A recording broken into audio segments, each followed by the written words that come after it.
Okay, welcome to the September 9th, 2020 Board of Education meeting for Defiance City Schools. I'll ask that we stand for the pledge, please. I pledge allegiance to the flag of the United States of America and to the republic for which it stands, one nation, under God, indivisible, with liberty and justice for all. Okay, roll call, please. Mrs. Davis? Here. Mr. Moats? Here. Mr. Rodenberger? Here. Mr. Wall? Here. Mrs. Overland? And Mr. Morton? Here. Okay. Due to the board adopting public participation being the distant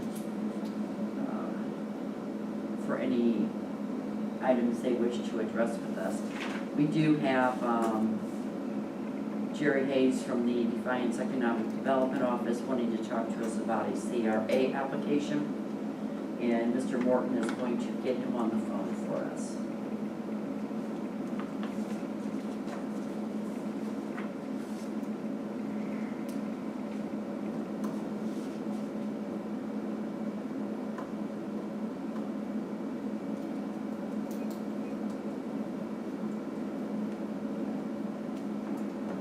Jerry Hayes, Bob Morton, how are you? Good. Hey, I'm going to put you on speakerphone and then you'll be on, okay? All right, here you go. Jerry, are you there? I am. Okay, good. Can everybody hear Jerry okay? Yes. All right, good. Okay, Jerry, you are on in regards to the Defiance Economic Development CRA number 3 application. The floor is yours, Jerry. Very good. Well, last Concord has sent in an application for CRA number 3 for 3 new storage units located just off of Agnes Street near Cleveland Avenue. And the investment is in the neighborhood of $350,000. And to go to the page, I just asked for 100% exemption for a term of 15 years. Well, we all know that this is not a major employer attachment, and we're only talking about 2 jobs. One retained, one new.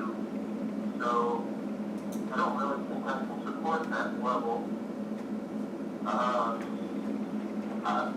These agreements are to be by negotiation for businesses. I would suggest that perhaps the board entertain something a little bit reduced. I'll just throw out a suggestion of maybe a 90% exemption for a term of 10 years. Mr. Sponsor did not indicate any school donation in his plan. That's something we can revisit, but at the current time, I don't have any school donation to discuss with the board.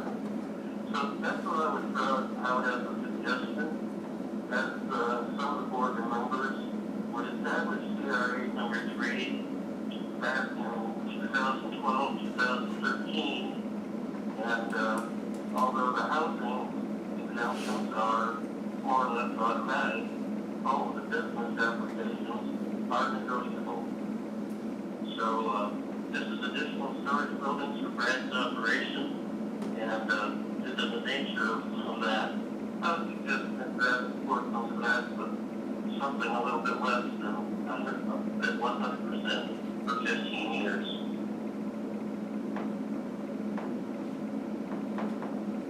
Mr. Hayes, Gary Rodenberger, what was your recommendation? I was thinking perhaps 90% for 10 years. Versus the application's 100% for 15, correct, Jerry? That's correct, Bob. And Cheryl Swisher and I would then contact you for any further negotiations with Mr. Slaughter, correct? Yes. Is he already under construction? It says the first building should be complete by the end of August. Well, there's been plans on that, of course. He has, to my knowledge, not started. He tendered in, and we had back and forth on information regarding it, so that's why I wasn't back to the school board sooner. Mr. Hayes, Gary Rodenberger again, is there a need for action immediately on this? I don't think so. We could, discuss this until your next board meeting. I think that Brad does want to get started yet this fall. But as you may see on the application, he's talking about starting one of the buildings immediately, then the next one will come, I think it's next year, and the third one is after that. So I don't think there's a critical need for action tonight. Thank you very much. Any further questions for Mr. Hayes? Seeing none, Jerry, we appreciate your time, and Cheryl and I will be in contact with you here in the near future. That sounds good, Bob. All right. Thank you very much. Thanks, Thank you, Jerry. Jerry. Mhm. Bye-bye. Bye. Very good. All right. Mrs. Busher? The only thing I have under my section is a donation of $100 from Rick and Kathy Davis to the Defiance High School football in honor of the seniors on the 2020 football team.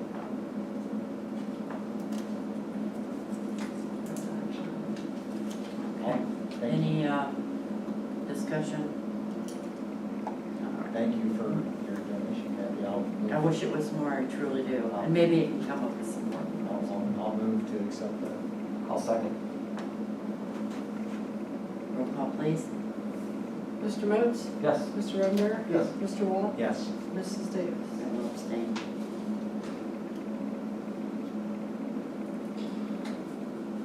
That's it, thank you. All right, that was short. Thanks, Kathy.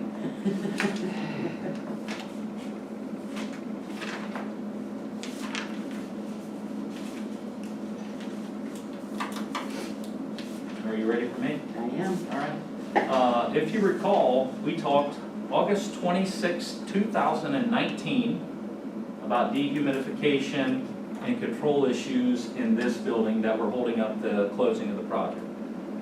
Well, that led to the fall and no humidity, and then a school closure and not permitted to be on properties through the summer, which leads us to talking about it over a year later. We have been, since late July, working with Rudolph Libby and Fitzwriter Incorporated to resolve the issue, and the Ohio Schools Facilities or Construction Commission. And at this point in time, we have purchased 27 standalone dehumidification units that go inside of the heat pump closet, and then that will be monitored. This is part of the construction project. This is still construction dollars that are paying for it. 79% state share and 21% local share. And we have, what was the total cost on that? About $6,000? The dehumidifiers? Yes. It was about six. About $6,000. They were ordered, the Climate Master, the manufacturer, recommended a specific dehumidifier. We were able to obtain that through Menards Corporation here in Defiance. They ordered them and drop shipped them directly to us. Those will be installed, and we want to obviously do that while we still have humidity in the air and get that result done. They believe it is the solution to the problem, and this could be resolved in the near future, and Cheryl then could happily close out her project. Right? I'll keep you posted on that. Another discussion item 4.2, revised school calendar. As you're aware, we did a change to the start of the school year, and then at Administrative Council last Friday, we have had 2-hour professional development days throughout the school year for the last 4 or 5 years at a minimum. And the administrative team, we met on Friday, and through discussion, we recommended removing the 2-hour delay schedule. Sherry, if you want to speak anything specific to why we removed the 2-hour delay and what we potentially could use them for. What we were thinking is that consistency within the school day is more important at this particular juncture. Professional development will continue. We'll use our 2 full days as of now. If more time is needed, we do have spots throughout the scheduled day for teachers to use.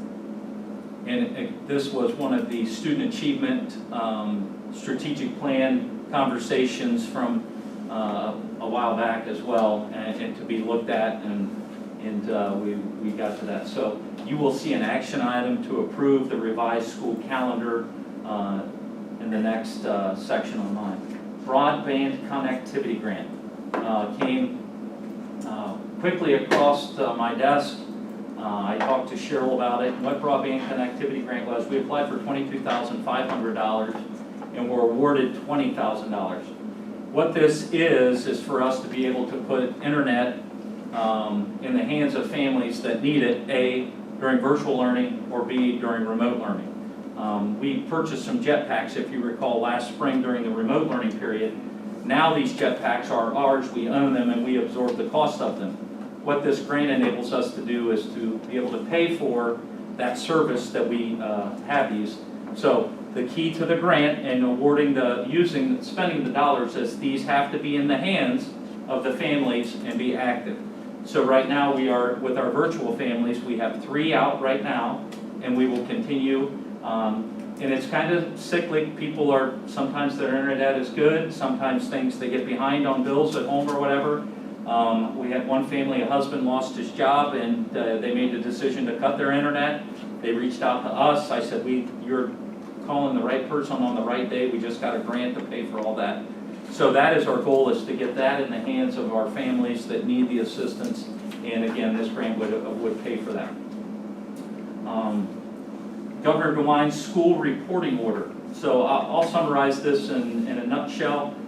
There is a COVID coordinator for every school district in the state of Ohio. I have elected to serve as the COVID coordinator for the school district. Building level administrators and other central office administrators have enough to do. I have a direct line with all other superintendents and the health commissioner in the county, and I felt it would be easier for that to come directly through the central office versus building. And we actually met today, we being the county superintendents, with the health commissioner.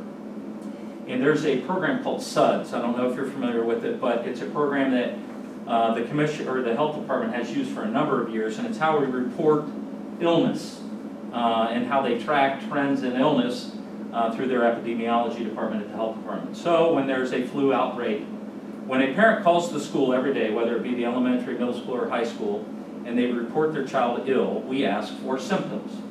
And then we report symptoms in SUDS.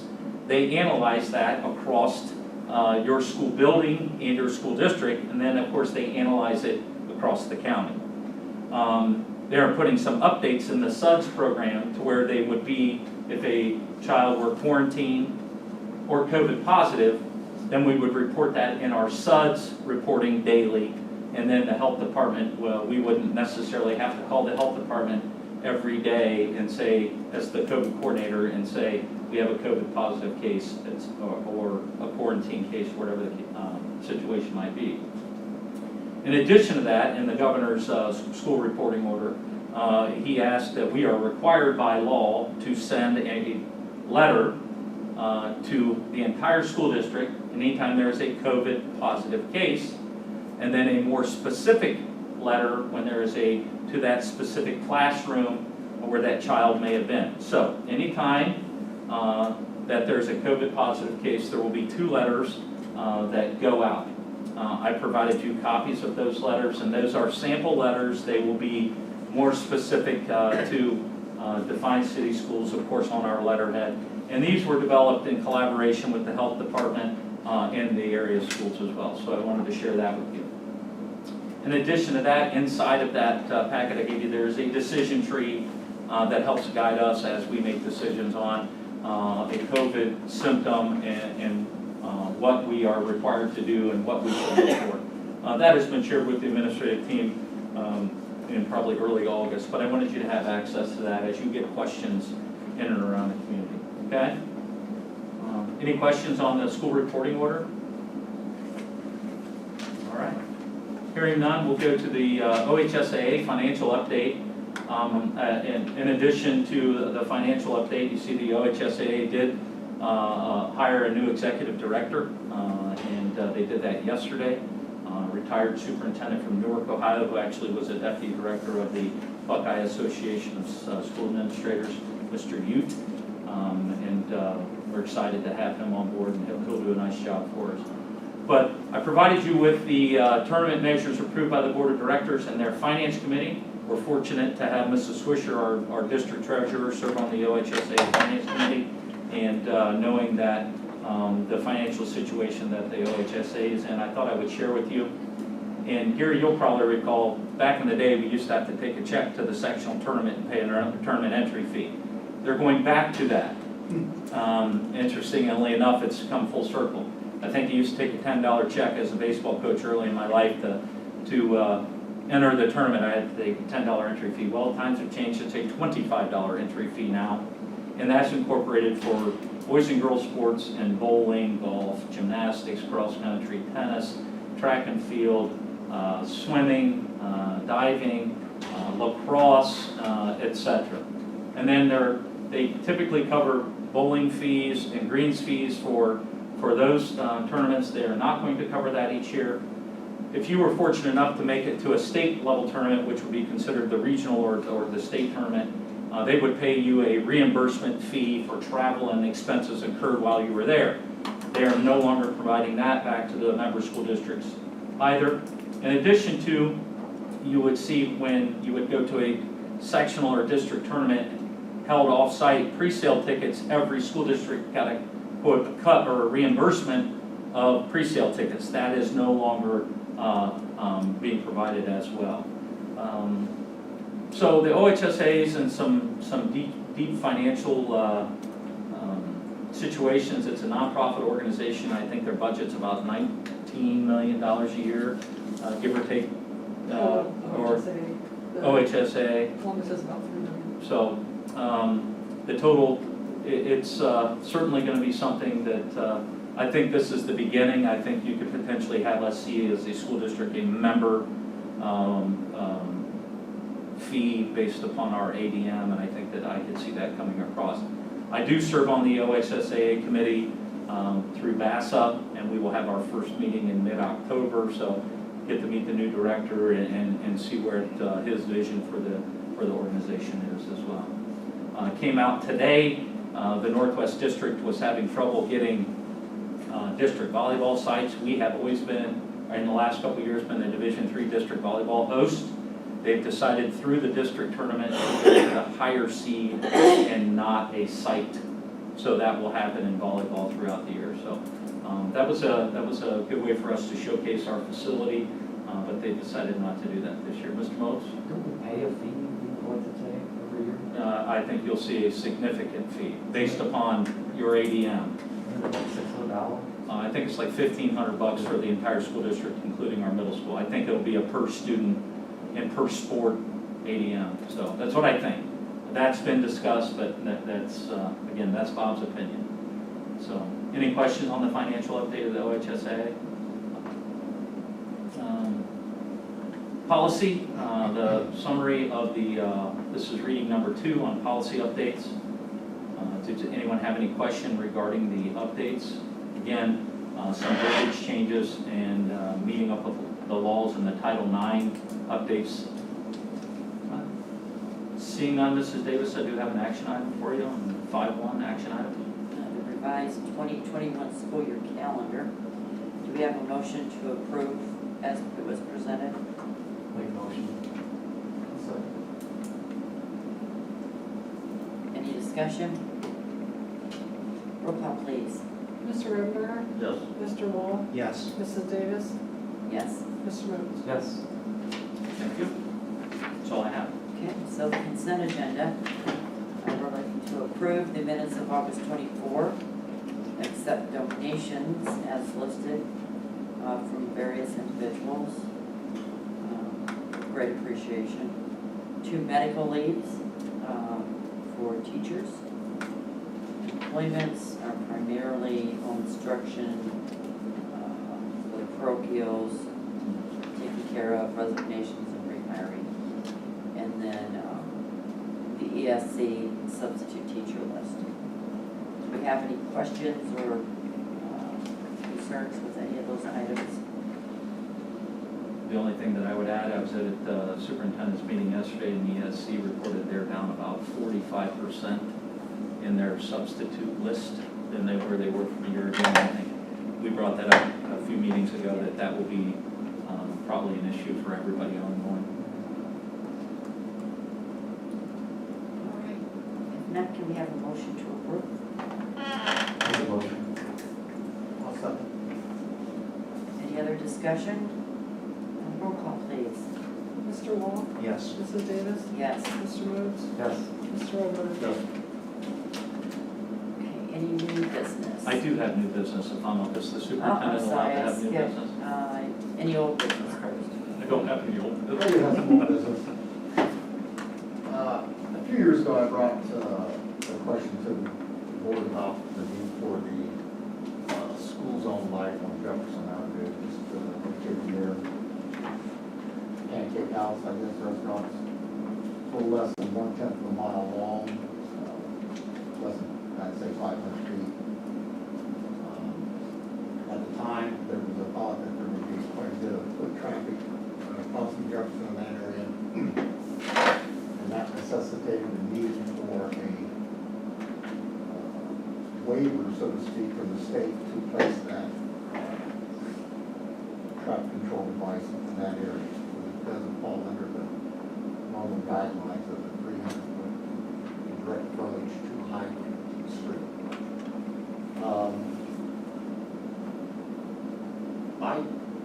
After speaking with Mr. Morton, I understand there are approximately 10 students that may utilize that crosswalk. And it's not 10 every day, it's approximately 10. And there is an aid or crossing guard at that intersection each day, and an aid that escorts them to that crossing in the evening. I'm wondering if it would better serve the public if we were to turn that into a pedestrian crossing sign rather than a 20-mile-an-hour speed limit sign for that 300 feet, or about 400 feet of space that it takes. The reason being is because those pedestrian crossing signs flash very bright yellow lights. As it exists right now, you have a crossing guard out there with a flag. And on a foggy day or a dark morning, even though you're going 20 miles an hour, you don't have any other device warning you that there's someone in the crosswalk. The push button pedestrian crossing sign will warn cars in both directions that there's someone in the crosswalk, that they need to slow down. But I don't know if it needs to be Like an official school zone. Correct. Based on definition from the traffic engineering manuals, we had to ask for a waiver to get it to be placed. We are responsible for maintaining that light. We're responsible for paying for the signal. I am just asking if you might feel that it would be better, the public better served if that was changed to pedestrian crossing. We're still going to be responsible. The cost, I assume, is going to be similar. I tried to speak with the city engineer today, but we didn't get a chance to get that together. And, just various people from the public have mentioned that, it's a speed trap, what's it mean, and regardless, our intent was for safety, but I think we can improve the level of safety by putting flashing pedestrian crossing light there with the aid, rather than having a zone designated 20 mile an hour, where we might entrap someone Sure. to a speed ticket. So I just bring that up with your views. I see the pros and cons of, I've always personally thought it was kind of silly, the shortness of it, or the lack of distance in it. I understood its intent, being a crosswalk and there's a neighborhood there, and a few kids come to that, and we do cross them over and then walk them down Rosewood into our pedestrian entrance to the elementary. I would be interested in talking to Melinda, the city engineer, and seeing what she had to do to get that there. And I'm sure there will have to be some sort of study done and to officially either A, say, no, you have to have it, or B, it's probably better suited to be, and I'd be willing to talk to her about it, So certainly. my previous conversation with her a couple of years ago, it was a request by the school district. Okay. And personally, my own experience is that I have encountered more students crossing to the roundabout Oh, yeah. with no signage, no warning, and even crossing right out here in front of the school. They just, people don't abide by the crosswalk. Kids are at the crosswalk, wanting to cross, and they're driving right through, and the kids are trying to dodge it on a bike or on a, Sure. trying to get to school, trying to dodge a car. If anything, we should probably have lights flashing out front here, or at the roundabout. Sure. I don't know that portion, and that's just my opinion and the opinion of some others, that, it's just I don't want to say an inconvenience, but it was originally planned for safety. But I think we provide the safety with crossing guards. Absolutely. And if this is something that can be activated by a push button, flashing yellow lights, pedestrian crossing, with the aid there, I think it makes it much more safe for you to cross, because we just. I know they have a couple of those pedestrian crossings out by where I live at the reservoir, and they do catch your attention, that's for certain, when they're activated. Just a couple of thoughts that I have, and I understand the frustration that people might have, because it doesn't seem to make a lot of sense, and obviously how short it is. I would hate to be the school board that pushes to take something like that away, and then there be an accident or something like that happen, and say, well, why isn't that still a problem? School zone like it used to be. I also think that, based on what I've seen, and I've kind of been reminded of it the last couple of weeks because it's been gone since last March, is during those peak school times, traffic starts to back up from at least the northbound traffic starts to back up going into the roundabout anyways, and it's necessitating people to slow down regardless of whether that's a 20-mile-an-hour school zone anyways. And so, and then people are just kind of starting to get back accelerating after they come out of the roundabout also. So I think it makes a lot of difference. And since I take taking every day my child to babysitter over on Royal Palm, I drive by there every day. And I don't think I've ever seen a police officer sitting in there patrolling that during the schools, trying to entrap anybody either. So if that's a concern that people have, I certainly, at least my own anecdotal observations, I haven't seen that. I think talking to Melinda again would be beneficial. I don't know if there's anything that has to do with that Rosewood Drive that kind of dead ends right into that where there's a utility entrance from the school. If that has anything to do with it. I think that was the initial reason for placing it there, because we would expect it to be an entrance, but it was closed. The city didn't allow that entrance to be utilized. Was that school zone, that was put up when the elementary school was built, correct? Okay, so it's been there for 10 years. Yeah. So it was put up when sidewalks were put, and all those sidewalks. The safe schools, the safe schools. the safe That's schools when that was wall. all. But it was designated because Rosewood was expected to be an entry into the elementary. I think we were planning on using that as a bus entrance, right? They shot that down. Yeah.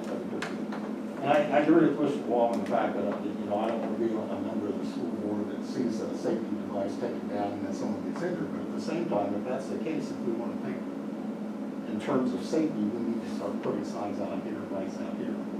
Yeah. We need to Certainly put be them in favor of it if there is We necessary. need to put them at the roundabout. The thing I don't want to do is hinder the public further by placing more and more devices that I feel are warnings, but do not gather the attention that they need to get.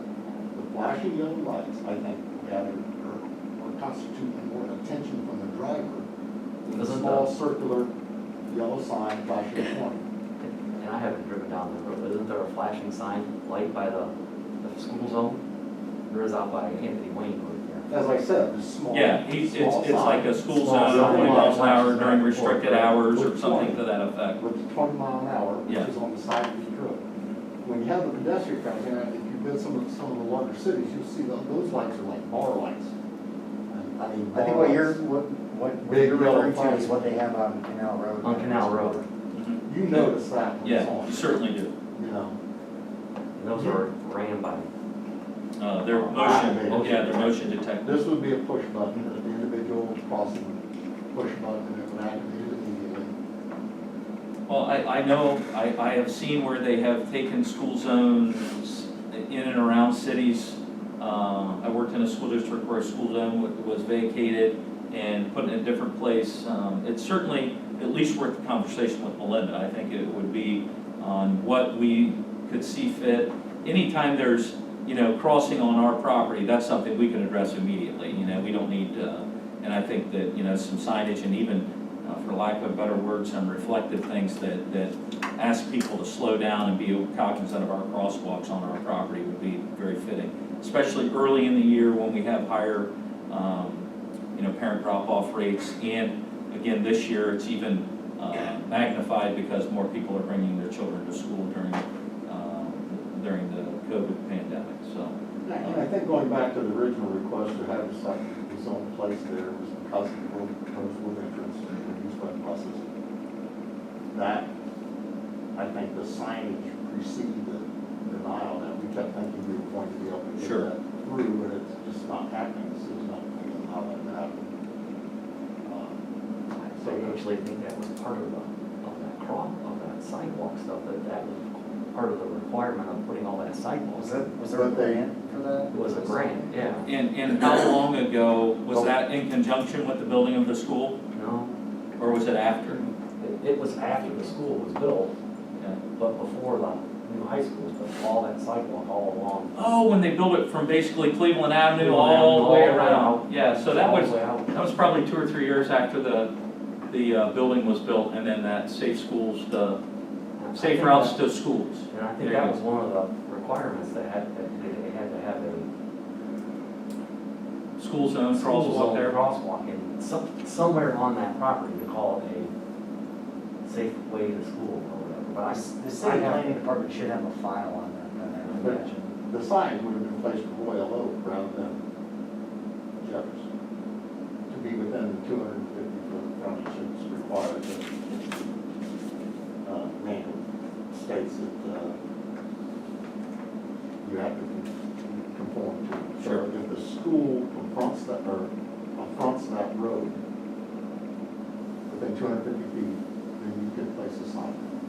So beyond that, you have to ask for a special waiver. And that's what was That's what we requested and was gotten. Okay. And we have, but from that entrance on Rosewood, you have. But that helps Melinda figure out where that came from, that, I'm Yeah. 90% sure that was from that safe sidewalks to school, because it became we had to give property to the city so they could put the sidewalks in. When they did that. So, Mr. Morton, you wanna check into that? I will check in with the city engineer and get some more information for you and see what we need to do. And I'll ask if it's something that's possible for it to be removed. If it is, what is something that could be added? What kind of expenses would the school district incur if that were the case? And I'll get it all to you. Is that fair? Only if it's, going to be a benefit to the Yeah, public and yeah. the schools. And again, I'll ask the city if they get complaints about it, and I'm sure they do.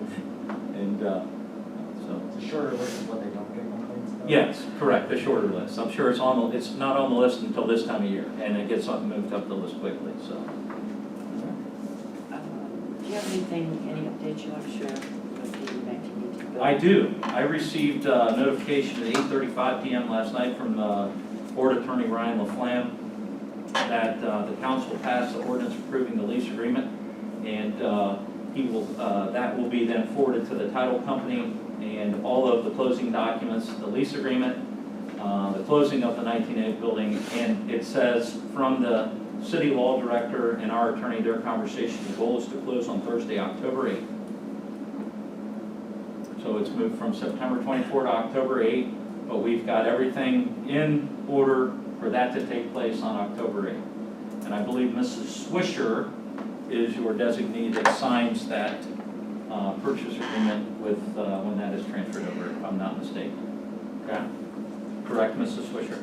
All right, all right. All right. Any other old business? Mr. Martin, I think you have I some do new have new business. If you have a child in the school district, you probably received a phone call from me last night. And on Friday, we were given an opportunity to apply for a waiver for a continuance of the Seamless Summer Food Option Program, which is what we applied for last spring to feed our families while we were on closure. The U.S. Department of Agriculture still had funds remaining, and they said, if you want it and you've qualified before, reapply again. You have the ability to feed all of your students in your school district breakfast and lunch for free if they so desire. And so we were made aware of that, submitted the application Friday. It was awarded on Labor Day of all things, and we started feeding people for free yesterday and not charging them. This is until the grant said until December 31st or until the funds have been depleted, whichever comes first. So we are currently doing that. We do ask that families that have previously qualified for free and reduced lunch or could qualify for free and reduced lunch or don't know if they would qualify for free and reduced lunch to please continue to fill out those appropriate forms, because this is not a forever program and we don't want to leave them out if something were to happen as well when that is complete. In addition to that, we were notified that the EBT program, children that are virtual school children, if any of them are direct certification qualifying for EBT, that they have the ability to have a little over $5 a day added to their EBT card for them to be able to get additional food since they are home all day with their families. So we have to fill that out, notified direct certification, and then that will automatically be applied to those families that are our virtual families at this point in time. So good news, anytime you can help a family out, and of course my daughter packs every day like a peanut butter sandwich, but anytime you can help people out and they don't have to spend 15, 20 bucks a week on sending their kids, buying kids lunch, and I think it's great for our community and helping our families out, even if it is for a short period of time or to the first of the year. So This work, did they tell you how much fund was in there, or is that every They did week not. you have to apply for the amount? no, what they did is we submit through our federal reimbursement how many meals they serve. She do it each week, monthly. She'll submit that monthly, and then we are reimbursed through our National School Lunch Program that we participate in. Cool. Now, Sounds great. Thank you. and I think she said we're reimbursed about $3.20 for a lunch, $3.28, and then maybe a couple bucks for breakfast. So, Awesome. That is awesome. yeah, really cool. We've been a few weeks now, Mr. Board. What's the feeling among the staff as far as? That's appropriate that we talk about it now. We've had an opportunity to be back in, and it's school again. I think everybody is feeling like, the anxiety has subsided. I think everybody is back into the teacher-student role and feeling more confident that what we're trying to do is very attainable, and being, while we're sitting in a classroom with a mask on and we're sanitizing our hands and getting on and off the bus using it, I think that everybody is at the point where they're feeling like this is something we can do every day, and they're happy with it. I know that we talk regularly. We had administrative council on Friday, and I know every principal, and as we get more comfortable, it's not the time to let our guard down. Still follow the safety protocols, and hold everything that we have in place. Do it exactly like you're supposed to do it, because then we can put our head on our pillow at night knowing that we're doing the best we can. And I think the principals have done a good job of keeping their staffs and their children, the students in their buildings, abreast of that and keep holding them accountable to it. And, you know, knock on wood, I was at a superintendent's meeting yesterday, and I think that just depending on regionally where you are, it's all over the board.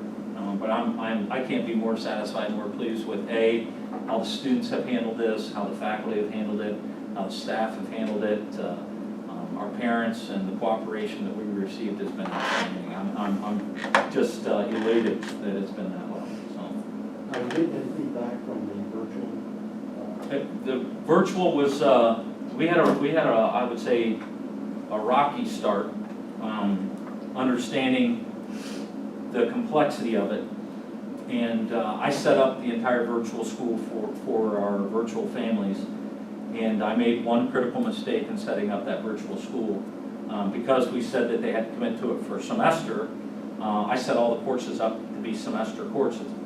What I didn't realize is when I set them up, is that it tried to jam a year's worth of stuff in those 90 days. And so it was showing this voluminous amount of work that these people have to do. And I said, oh, don't worry about it, just a lesson a day per class, you'll get through it. And then it would say, you are 2 weeks behind after doing it for a day. So, and I would say early last week, I was in and I submitted a help ticket, like, I think I didn't do something right. And the lady actually called me on the phone, she said, hey, this isn't a time for laughs, but I needed a laugh, and you provided that to me today, because your families are probably, you know, pulling their hair out. I said, yeah, they are, help me. And she said, it's a click of a button and you fix that.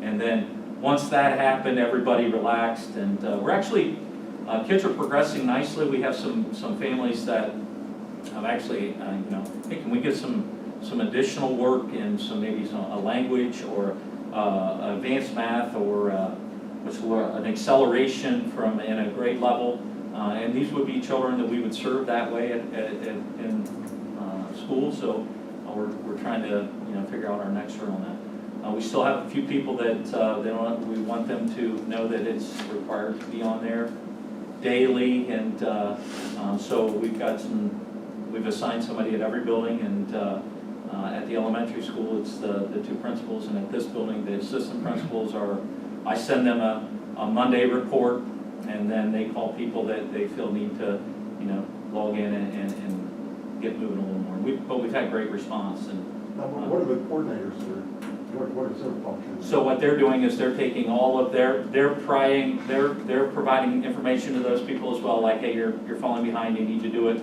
But if they're not seeing any action there, then they notify in the report. We actually have a messaging system within Nova that we can message, and it will. So if I send a message to all the Nova families, and they can't access it until they've read the message and acknowledge that they've read it or reply to it, and that does it as well.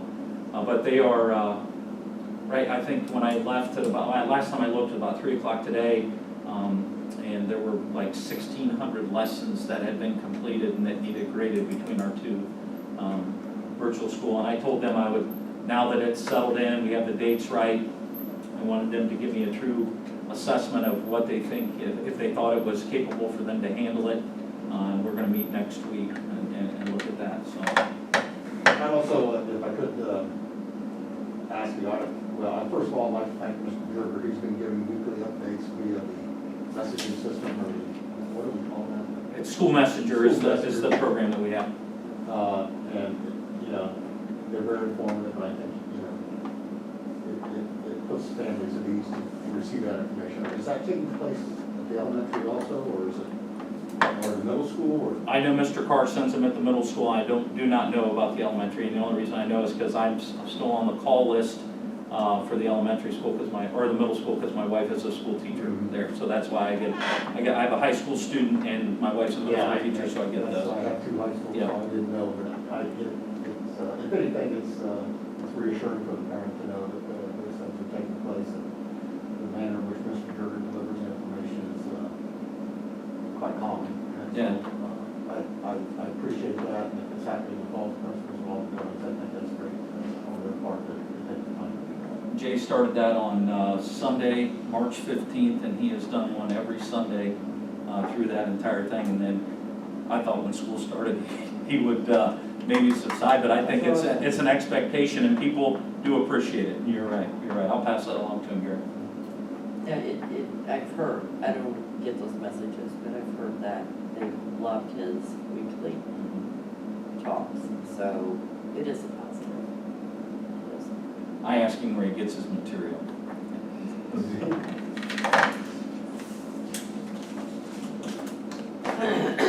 Anything else Motion to adjourn. for the good? Guess so. Second. We need roll call? Mr. Rhodes? Yes. Mr. Redenberger? Yes. Mr. Wall? Yes. Mrs. Davis?